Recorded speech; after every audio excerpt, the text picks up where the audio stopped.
Well, I gotta run, but, Linda here, take care.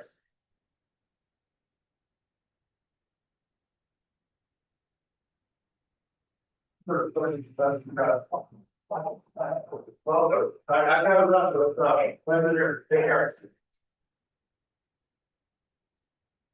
Take care.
Good morning. How are you?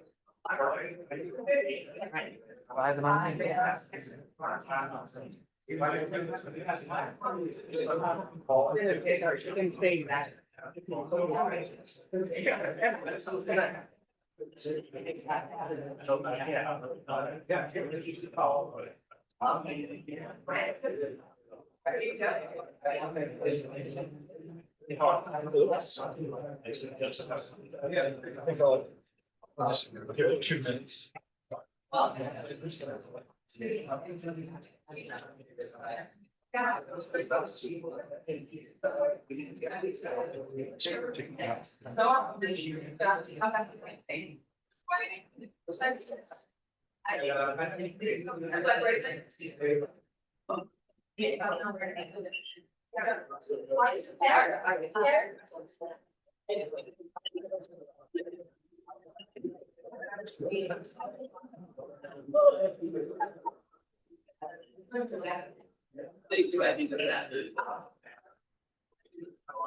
Now, we're back.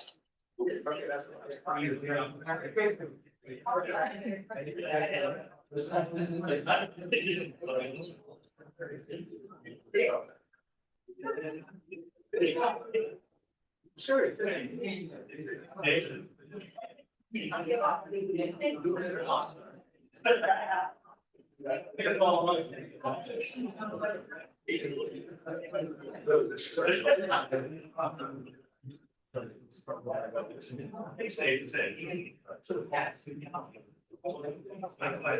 I'm doing this now. I'm going back to this.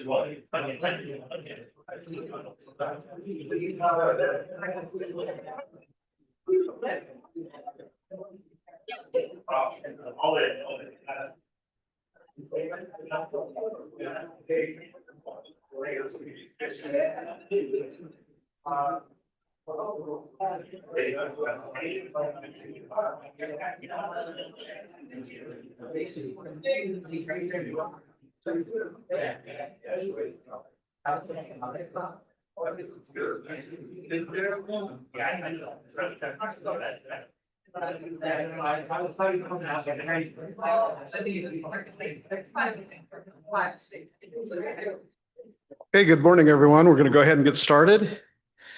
Welcome to the Deputy Chancellor Provost Candidate Forum.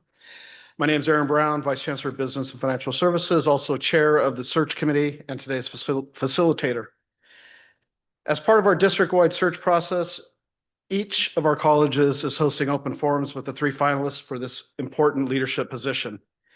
These forums are being live streamed so that those who cannot attend will have an opportunity to see and hear directly from the candidates.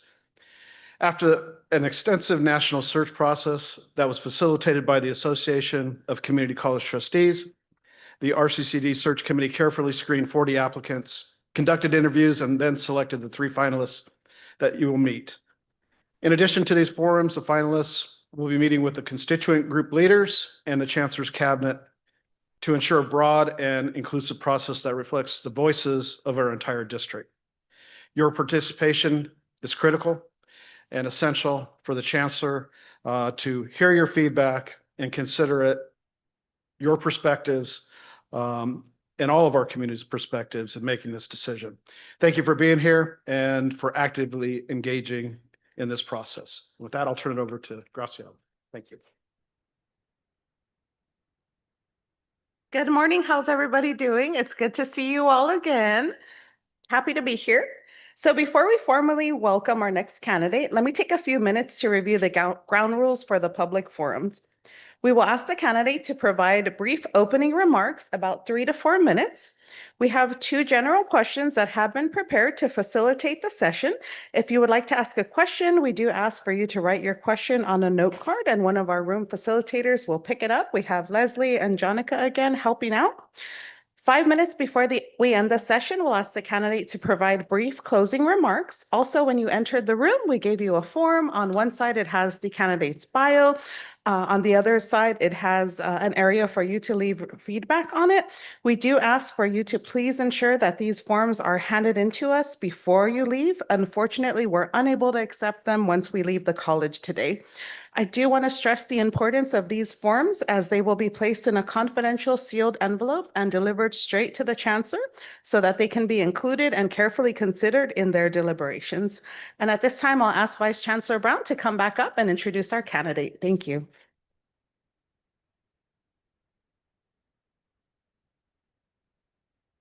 Okay, so our candidate, Dr. Marilyn Martinez, is a seasoned educator, seasoned leader with over 25 years of experience in California community college system. She has served as superintendent president of Rio Hondo College, interim president of Santa Ana College, and vice president of academic affairs at Santiago College. Her leadership is marked by a commitment to equity, student success, and community engagement, including the successful passage of a $442 million bond and the establishment of a campus police department. A proud first-generation college student and second language learner, Dr. Martinez holds a PhD in institutional leadership and policy studies from UC Riverside. With that, I'll welcome her to the stage.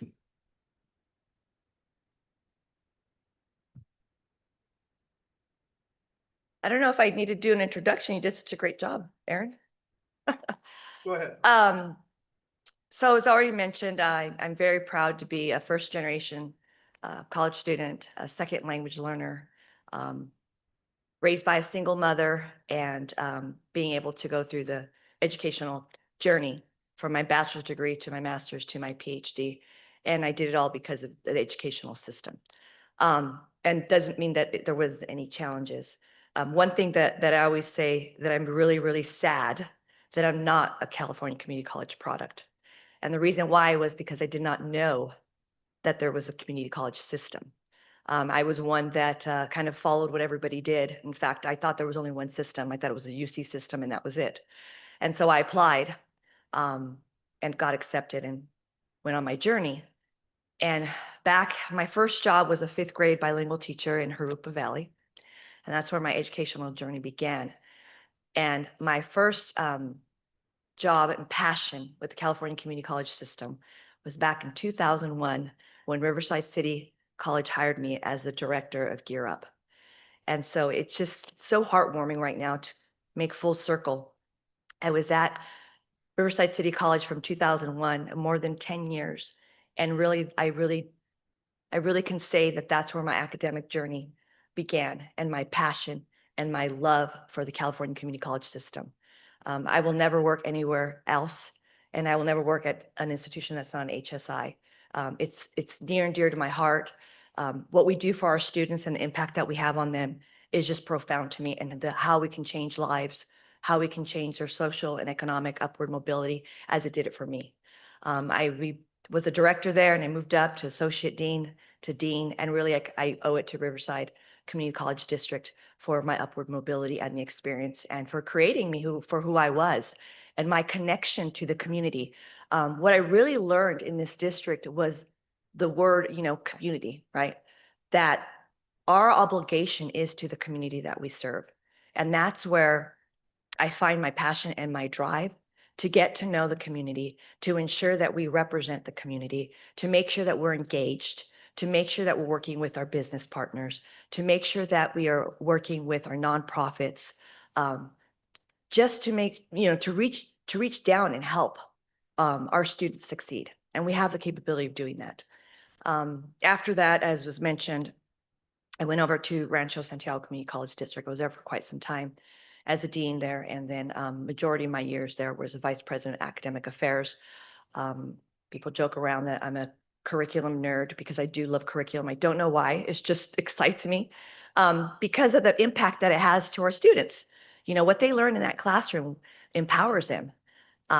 So from there, I was given the opportunity to be the interim president over at Santa Ana College. And so after that, I became the superintendent president at Rio Hondo College. So I've had the privilege and the honor of working in single college districts, in multi-college districts, and I've had the privilege and honor to work with the community to make sure that we have access, as Vision 2030 really focuses on, right?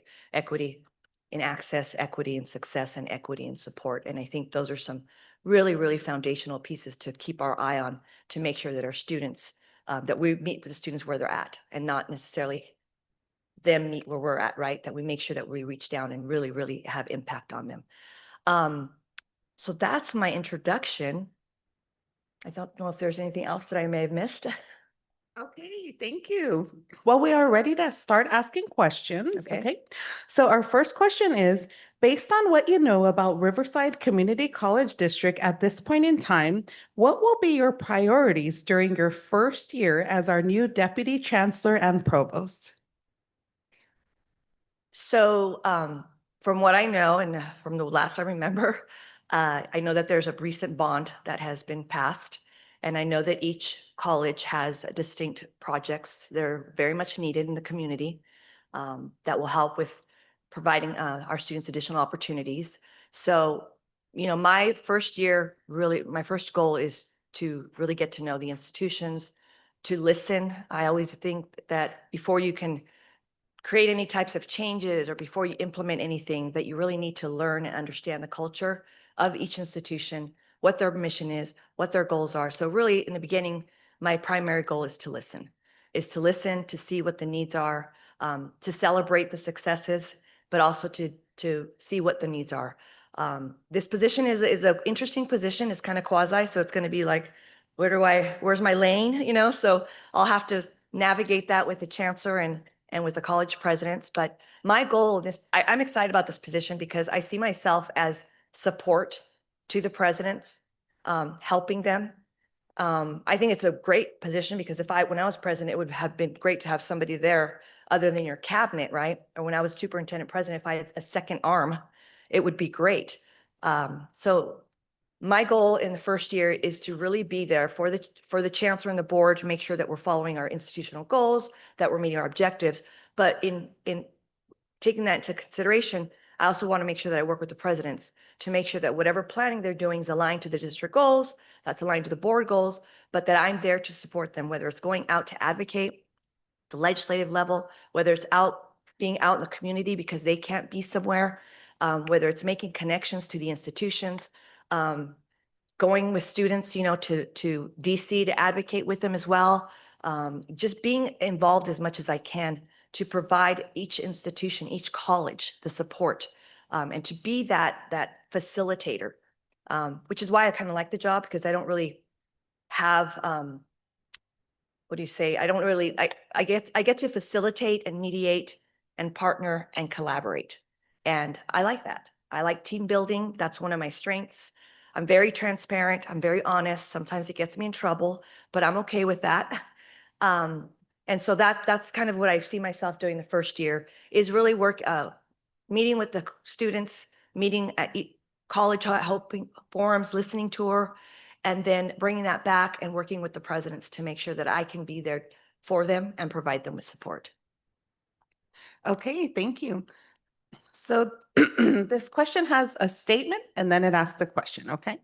So the statement is, our Black and African American students are a vital part of Moreno Valley College community and the Inland Empire community as a whole. And the question is, how do you plan to create equitable systems of support academically, socially, and economically to ensure these students not only at comparable rates to their peers, to ensure these students graduate not only at comparable rates to their peers, but are equally prepared to thrive as high-income earners and leaders in their chosen field? That's a great question. Can I grab the mic? Absolutely. Okay, because I feel like, whatever you're comfortable thank you, with. thank you. Just feel like, I don't know. Great question. What's interesting is when I was at Riverside City College, before we had Umoja and Amen, we had Ujima, and I was actually at the time I was the dean and helped with, back then was Professor Wilcoxon and Dr. Ed Bush, and I'm trying to remember who else. And we together started Ujima, and it was a real big passion because we knew there was a need.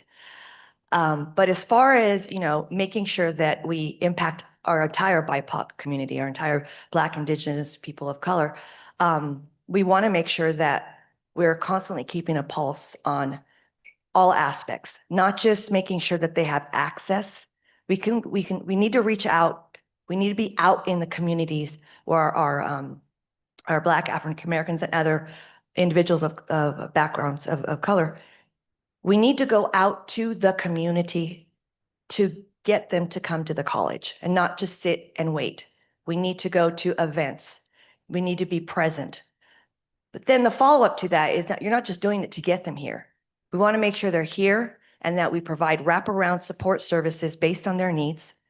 And then we want to make sure that they succeed. It's not just about getting head count. A lot of times you see a lot of these outreach efforts to go out there and, oh, we have now, our percentage went up. And you stop there. You can't, right? You have to make sure they succeed. And more importantly, you have to create engagement opportunities to retain them. We have right now, as you know, across the state of California, we're losing a lot of our males and we're losing a lot of our Black males.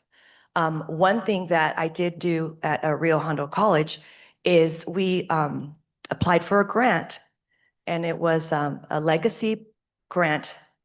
It was a program that they had for Latino males. And so they were going to, and we had funded it through our own general funding, but we thought, let's go ahead and apply for an HSI grant, a Title V grant. And I said, why is it just Latino? I said, we're losing our male African Americans. And they said, well, it's an HSI grant, they're not going to go for it, this and that. And I said, no, let's call it Legacy Plus. And it became Legacy Plus. And then I said, and even more so, why not we identify it as men of color or individuals who identify as male? And I think they thought I was crazy. And I just said, think about it, right? If we're really going to get to this aspect of what we're doing, we need to be diverse and we need to be non-deficit minded. And so we applied and we ended up getting the grant. And so to me, those are the types of things that, we need to make sure that we're reaching out to the community, making sure we're identifying, going to them to get them here, and continue to provide wraparound support services. And it's not one size fits all. Every student is different. But we know that historically, if you look at all of the data on success, if students are engaged, they're more than likely succeed and graduate. So we need to create opportunities then that are culturally relevant, that will get them to stay and to become engaged with their academics. And that includes seeing themselves in the classroom. That includes the curriculum. That includes making sure that what they're reading is they can identify with, because that's part of that inclusion, right? That's part of the accessibility. If they don't see themselves in the curriculum, they're not going to be engaged, they're not going to have access, and they're not going to feel included. So a lot of it has to do with, what happens in the classroom, but also what happens when they arrive on campus. How are they treated? How are they greeted and so forth. So that's like, I can go on and on because that's just like a passion of mine, because of my own experience as well. Okay, thank you. So this next question along similar lines, given the diversity across the colleges in our district, how would you work to ensure that Moreno Valley College specifically is supported in developing the academic and career pathways our student needs without competing with other colleges for resources or programs, or without our students having to go elsewhere to meet their goals? That's a really multi-pronged question. I'm trying to figure out. So obviously this is a 3-college district, and I remember being at the big college and feeling the pain for Norco Moreno Valley, and I remember that Aaron and I used to debate over the budget model, and and I was at the big college, so I was like, whatever, went over to Rancho, and I was at the small college. And I really felt the pain. And I said, that's what I should have taken into account. So I know that there's still, it taught me a lot. And then when I was at the President Santa Ana, I went back to the big college, but really was humbled by the experience. And so I know that this is still a 3-college system, and everybody has to make those, battles over what the needs are.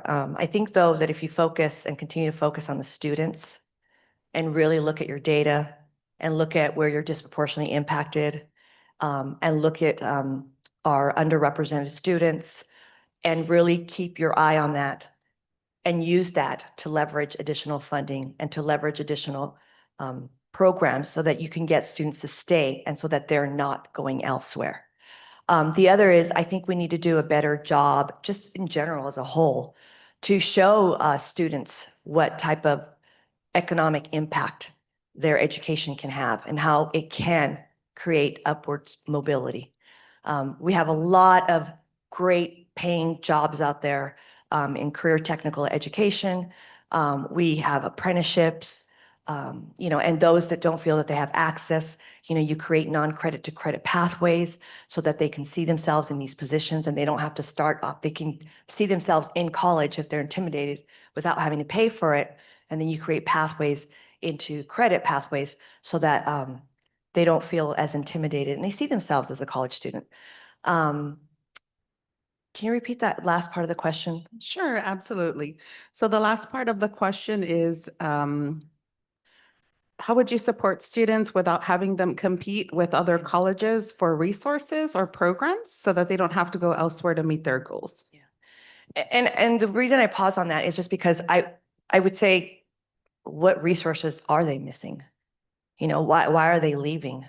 We need to find that out before we can come up with a plan. So I don't know if why they're leaving. Are they leaving to San Bernardino Valley? Where are they going and why? So in order for me to answer that question, I would have to know more as to why are they leaving? Because I keep telling you that retention, sometimes we lose track of that, so you have to have efforts that, right at the end of the semester that you're already reaching out to say, hey, what are you going to be doing next semester? Get them in earlier on to revisit their ed plans. And I know that's a big lift because at a lot of the California community colleges, the counselor ratio to student ratio is very difficult. But we need to start reaching out to students before the beginning of the next semester to make sure that they're enrolling for the upcoming semester. And doing a lot of check-in points, a lot of early alerts type of stuff and just making sure, again, that we're constantly talking about what's next. But I would have to find out what are they lacking, and that's a really good question, because when they leave, you don't know why they leave and you can't survey them. So you have to kind of find out, look at your data. We have a lot of access to data where you can track students to see where they went. So. Thank you. I heard you mention budget allocation in a previous comment. So this question asks, how would you approach addressing the unique budgetary needs, priorities of each college, considering potential competing interests? So I don't know that would be my role per se. So I would provide support to the presidents and obviously the chancellor. But I think that as with all budget allocation processes, you have to let your planning drive your budget and not your budget drive your planning. And a lot of times, I'm at fault too, when I was superintendent president, you sit down and you say, these are all the people that I have to pay first, which is the right thing to do. And then you simply sometimes roll over the budget.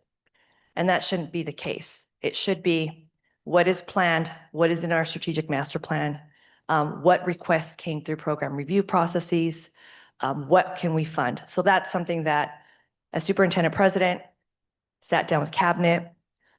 We went over the entire budget. First, you have to put everything for people and staff. And then we go over like what new legislation is coming through. AB 1705. Oh goodness, we're gonna have to try to find money to help the math and English faculty come up with the plan. We have, whatever legislation is coming out because as usual, we always have these unfunded mandates. So you want to make sure that you have the funding in the right spots. So I sit down with exec cabinet, obviously have the CBO there, and then each of the vice presidents, so in this case, each of the presidents would propose, and we'd have a conversation. And sometimes you have to make tough decisions, and I've had this happen. And if you have a good team, people are willing to say, you know what, I can go ahead and give you this account. I'm reducing, I don't know, maybe write enrollments down or something, so I don't need that much in adjuncts or something, or maybe facilities has we've already done all our schedule maintenance and we got state funding or something that a vice president, or in this case, a president would say, go ahead, let's go ahead and move this over so that we can get this new legislation enacted, because usually it's like one-time funding and so forth. And you have those conversations. So my goal, or the way that I see this role, is to provide support to the presidents and to encourage them to have these types of conversations, so that if we propose any changes, we would go to Aaron and the chancellor, obviously. And I know he's really tight with the money. So at least from what I recall. And so, that would be my approach, just because of the role that I'm in, that I would be in. Thank you. So we'll move on to our next question. So we're completely changing topics here. Okay. So the next question asks, how would you leverage AI-assisted support systems to improve student access and success across Riverside Community College District while ensuring data integrity and equitable outcomes? Yeah, that's a hot topic right now. I can't remember the name of the book now, but there's a book out there that talks about AI and being your friend, and how it can work in education. But I think when it comes to AI, we need to do a lot of training with students, staff, and faculty. We need to look at the risks. We need to look at the data integrity. We need to look at all the things that could go wrong, but at the same time, we need to look at all the things that can go right. We need to empower our students to understand how to use it, because we need to have them digitally prepared. If we're not talking about AI, they're not going to be ready. So we need to have workshops or encourage faculty to do AI sessions in their classrooms, showing this is how AI can be a tool. This is how AI can give you knowledge and information that you did not know was out there. And at the same time, this is how AI can get you in trouble. And we need to do the same thing with faculty, so that there's a lot, there's a lot of hesitation, and rightfully so. But there's also a lot of excitement.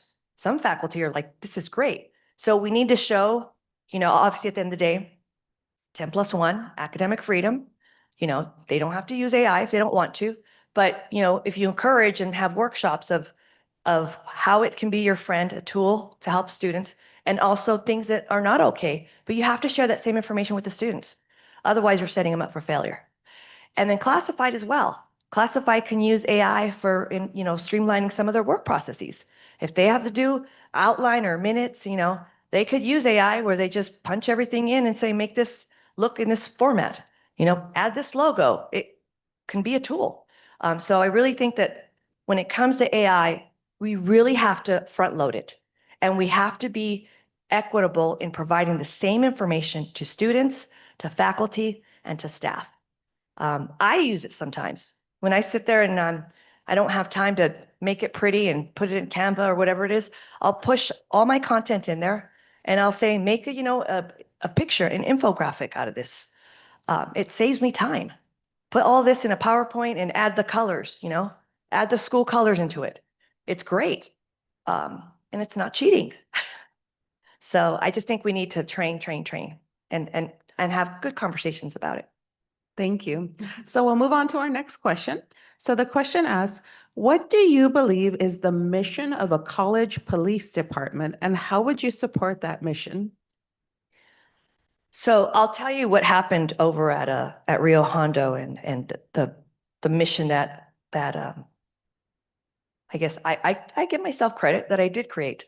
So when I went to Rio Hondo, so I remember I worked at Riverside, had a police department, went to Rancho, had a police department, and I go to Rio, not thinking to ask, and some situations started to happen.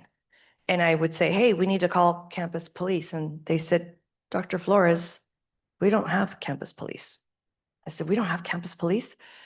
And so then I asked the classified union, and she said, no, we have traffic controllers. And so what it was is they contracted out, and that's what they were. And there were some situations where and I'm not trying to be, well, there were some situations where I got there faster than the people that were contracted. And I was like, I'm on my own. So I would go out with my vice president of student services to deal with situations. And then we had a situation where we had to call Pico Sheriff, and their response time was horrific. I'm like, we'd be gone by now. And so from that, in talking with the classified union and the faculty union, they said that for years they've been asking for this, and that they were worried when it was going to happen, when something was going to happen. And so I took it to the board, and we had really good conversations about it. And they said, well, you know, does everybody support it? And I said, that's what I'm hearing. You know, people are worried about their safety. And so fast forward, the board, which, you know, I brought back some sustainability in the budget, and we had always had more than 3 months of total cost of operations in reserve, which is really good. It's more than the requirement for the accreditation. So I went to the board and asked them for a budget augmentation, permanent budget augmentation to establish a campus police.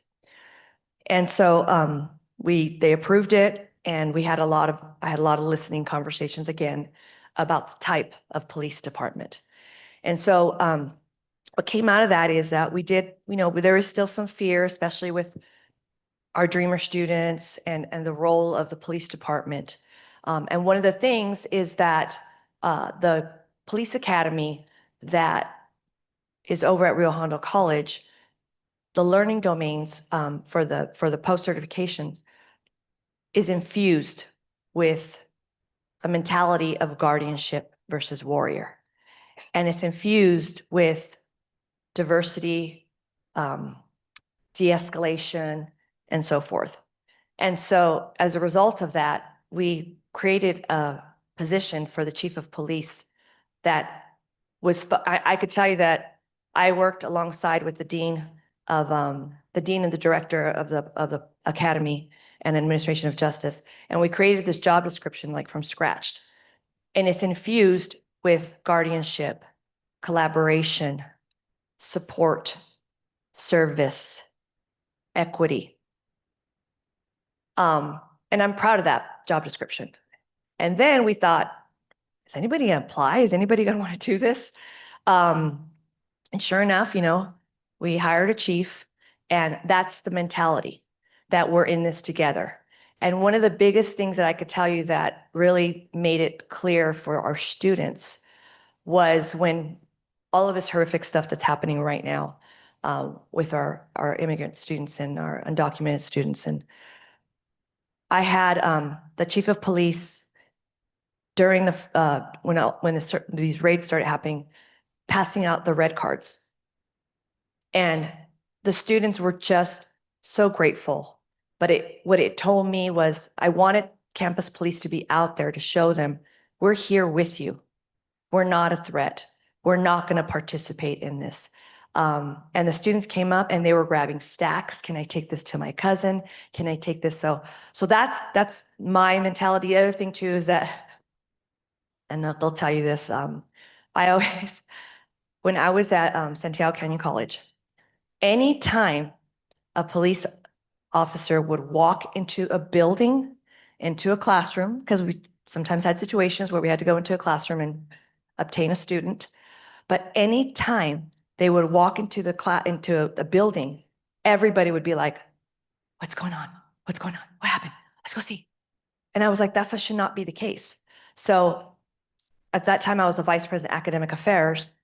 I went and I talked to the president and I said, I don't, as the person who sees over classroom instruction, I don't want our officers to be seen as this like threat or something's happening.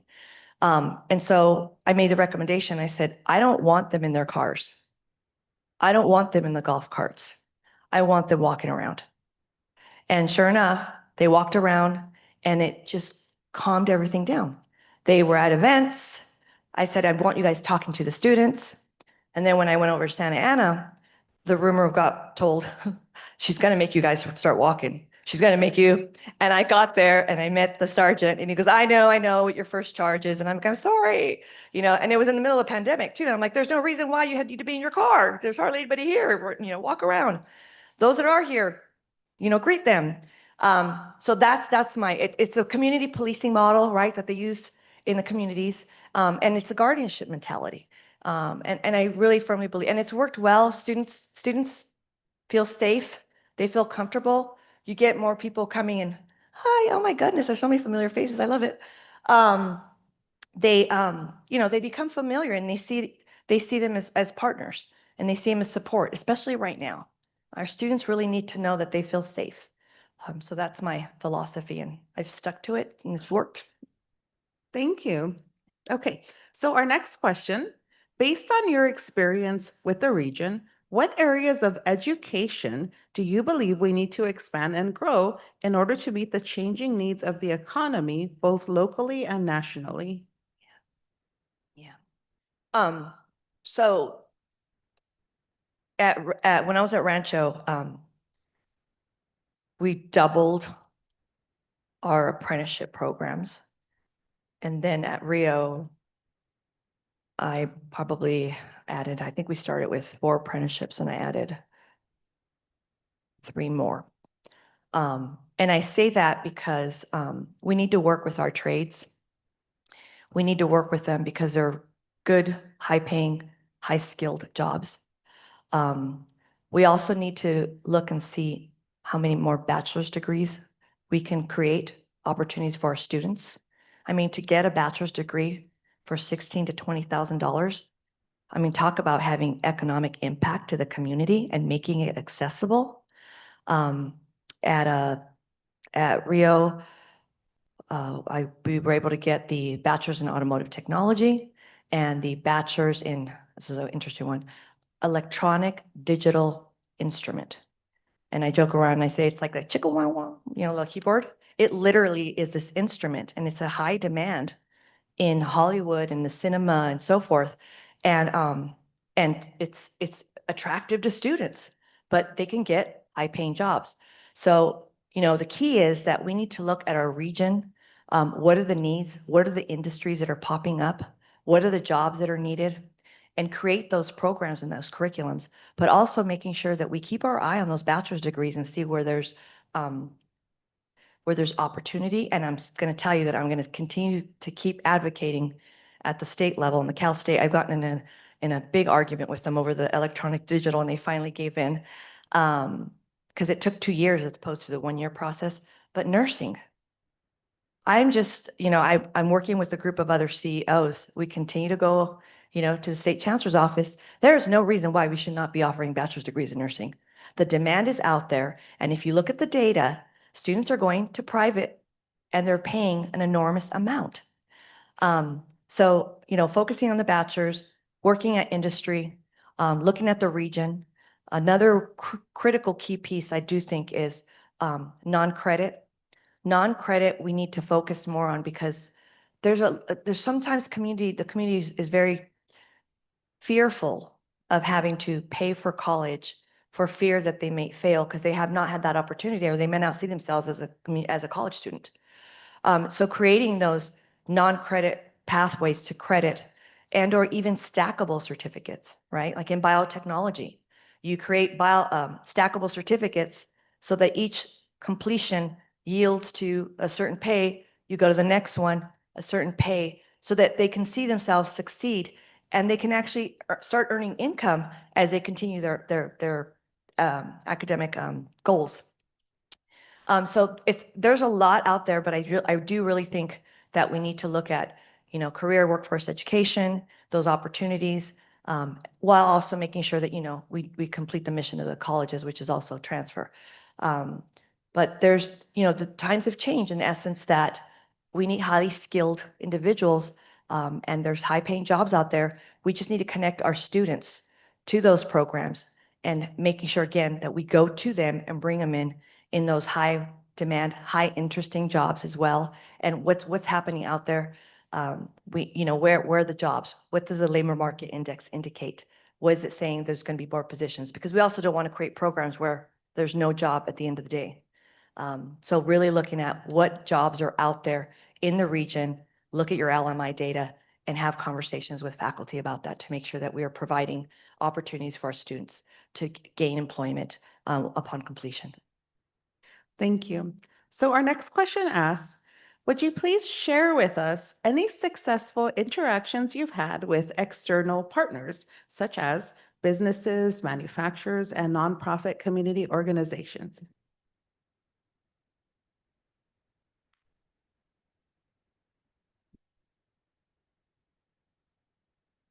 So housing, as you know, has been a concern for many. One, I would say, successful partnership that I had over at Rio Hondo was we had gotten the implementation funding to come up with the plan for housing. And the topography of Rio is like really high and stuff, and we really can't build out. We can only sort of build up. So we were in the study of that, completing the study of that. But in the meantime, we had a handful of about 120, I think it was, unhoused students that we would have to partner with hotels and give them vouchers and so forth. And we're starting to have these conversations because Whittier College's enrollment was going down post-pandemic. In fact, they eliminated a bunch of sports, so they lost a lot of students. And so we came up with this idea and plan that we would use the grant dollars that we were getting for basic needs to put our students in their dorms. And so that was an amazing partnership. Our students that were unhoused were able to stay in the dorms, and we used the grant money to pay for their rent, or dorm tuition. And it was amazing because they were able to live at Whittier College, have access to their gym, to their cafeteria, and have this private university experience. And then the bus in front of Whittier College would take them over to Rio Hondo. And that happened through collaboration, dialogue, and really focusing on our needs. The other one I could think of is at Santa Ana College. So one of the things that I do anytime I start somewhere is I make it a point of going out to meet with the superintendents of all the K-12s one-on-one to talk to them about what is Moreno Valley doing great? What are we doing that you love so that we can continue to do that? And is there any other need that you have that we can help you with?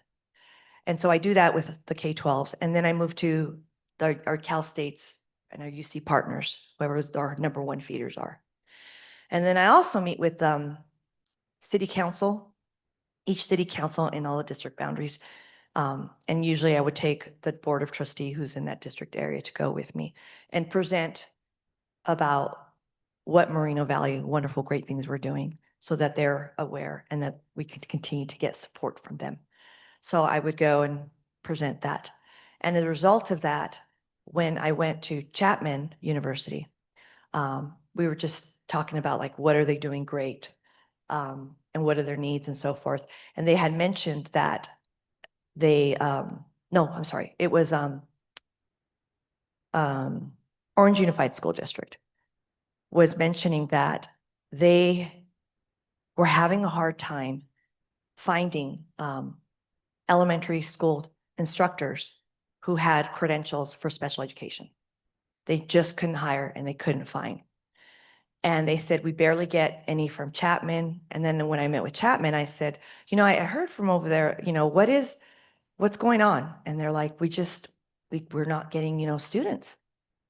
We reach out, there's just not an interest.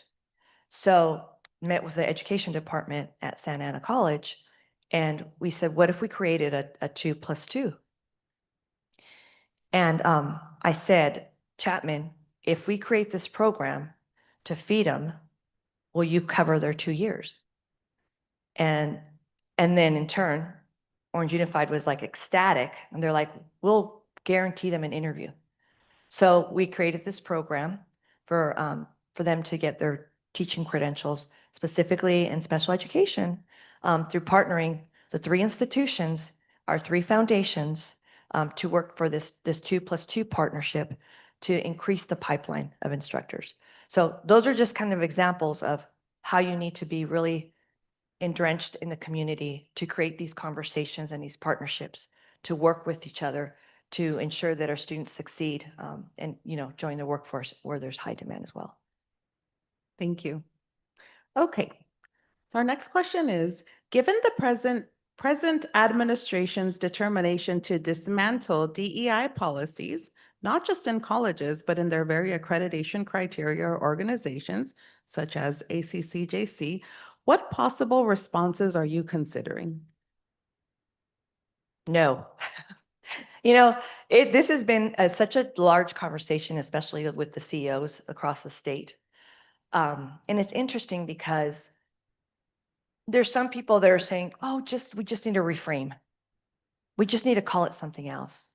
We need to call it championing success. We need to call it, and it's like, why? It is what it is.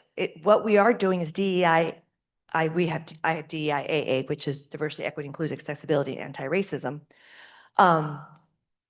We need to continue to use that narrative, that language, because that's who we are as a community college system. It's ingrained in our mission. We are an open access institution. I used to joke around and say, if you have a pulse, that's the only requirement. And then I went to Rio Hondo College and I said that, and I forgot that Rose Hill Cemetery is next door. And I was like, I can't say that anymore. But, that's who we are. Literally, we are open access to everybody. How can we do our work if we don't focus on DEIA? And not only that, it's in Vision 2030. And the Chancellor's office needs to continue to step up and continue to use that language. It's equity in access, equity in success, and equity in support. So I am one that, like I said, I get myself in trouble because I'm transparent, I'm humble, and I'm honest, but I'm not going to reframe anything because this is the work that we need to do. And institutional racism is real. I've experienced it directly, and I see it every day. It's happening right now. This whole ICE is disgusting.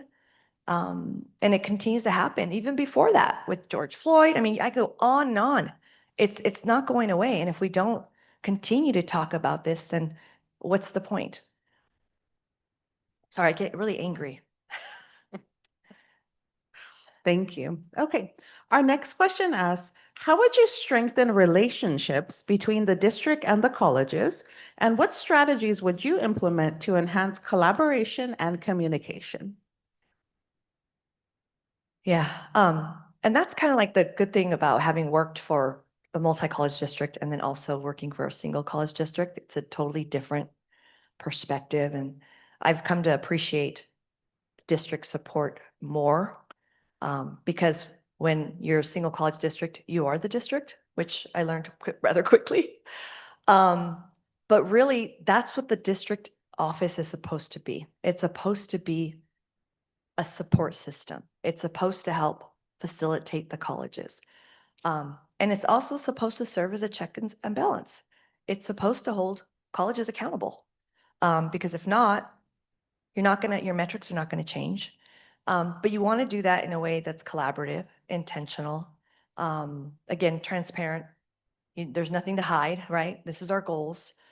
So that's why I really kind of like this position, because I'm not the chancellor and I'm not a president. So I get to just go out there and help people and, have conversations and dig deep into things and problems. And so really, I've come to appreciate the role that a district office should have. So as much as sometimes the colleges will bump heads with the district, we need to work together with the district. Because not working with the district, it just creates isolation. And we can't do that. We can't silo ourselves because that's what's happening across the nation. It's not about a political party. It's not about the district or the college. We have to be bipartisan or bi-college or whatever you want to call it. But, we have to work together. We have to be a team. And so I hope that's my goal, at least here. Thank you so much, Dr. Martinez. So we did ask you all of the questions that the Moreno Valley College community provided for us. So at this time, as we are nearing the conclusion of the public forum, we would like for you to provide some brief closing remarks in support of your candidacy. Thank you. And I hear Martinez, and I think my husband's like, why is they saying that? So my name is Marilyn Martinez Flores, which is too long.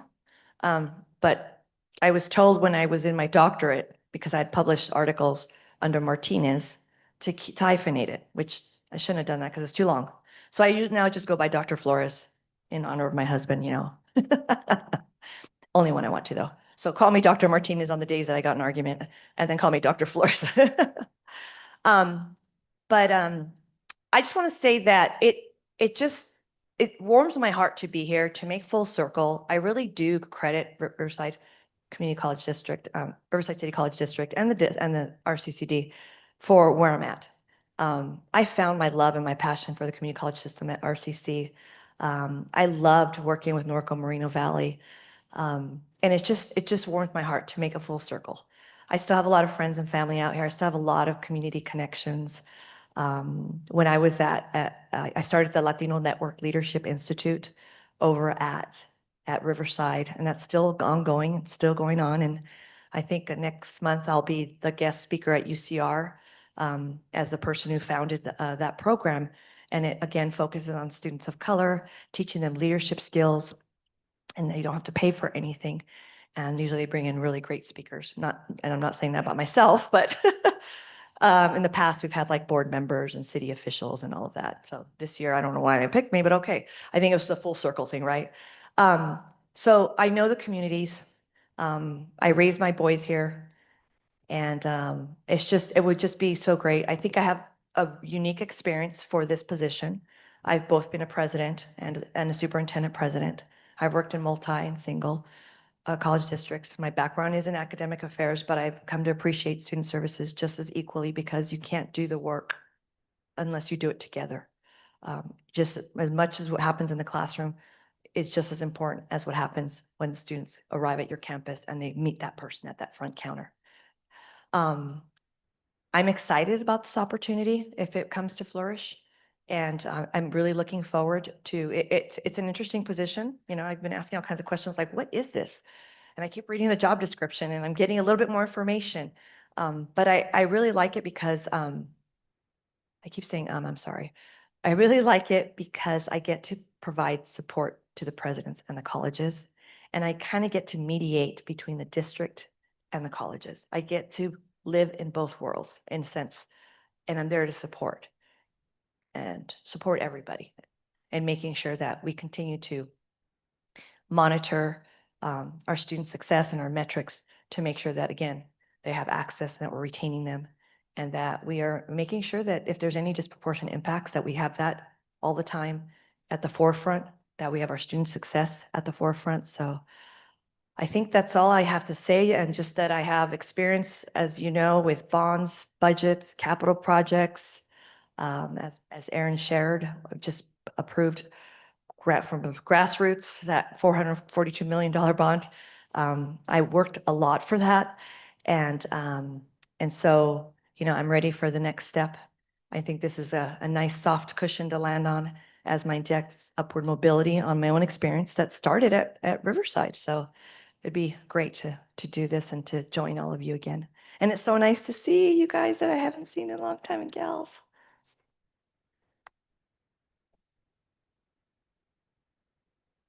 Thank you.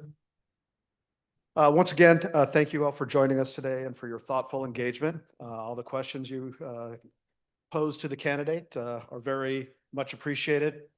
As a reminder, your feedback is essential, and it's will be heavily considered when the chancellor reviews them prior to the time he interviews the candidates. So on behalf of the search committee and the chancellor, I want to thank you again for your participation, and that concludes today's forum.